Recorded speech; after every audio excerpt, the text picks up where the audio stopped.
আসসালামু আলাইকুম আপু। জি, ওয়ালাইকুম আসসালাম। তা ভালো আছেন? হ্যাঁ, হ্যাঁ, আলহামদুলিল্লাহ। আচ্ছা, আপনার এই যে আমি ভালো আছি। এটা আমাদের ক্যামেরা হবে না, অসুবিধা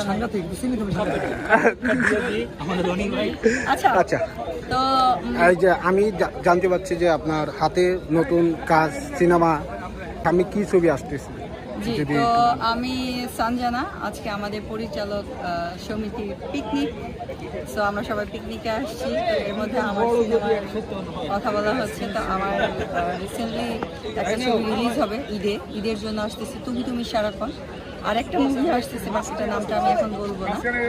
আর এটা রোজাতে কমপ্লিট হলে পরে আমি ক্লিয়ার দেবো। বাট এই দুটা মুভি আমার ঈদের জন্য আসার চিন্তা ভাবনা আছে, বাকিটা আল্লাহ ভরসা। সো অবশ্যই দোয়া করবেন আমার ছবিগুলো যাতে ভালোভাবে রিলিজ হয়, এবং আপনারা অবশ্যই হলে গিয়ে ছবি দেখবেন, কারণ আমাদের ফিল্ম ইন্ডাস্ট্রির অবস্থাতে একটু মানে খারাপ যাচ্ছে। আবার এখন ইনশাল্লাহ অনেক কাজ হচ্ছে, আরও নির্বাচনের পরে আরও অনেক কাজ হবে।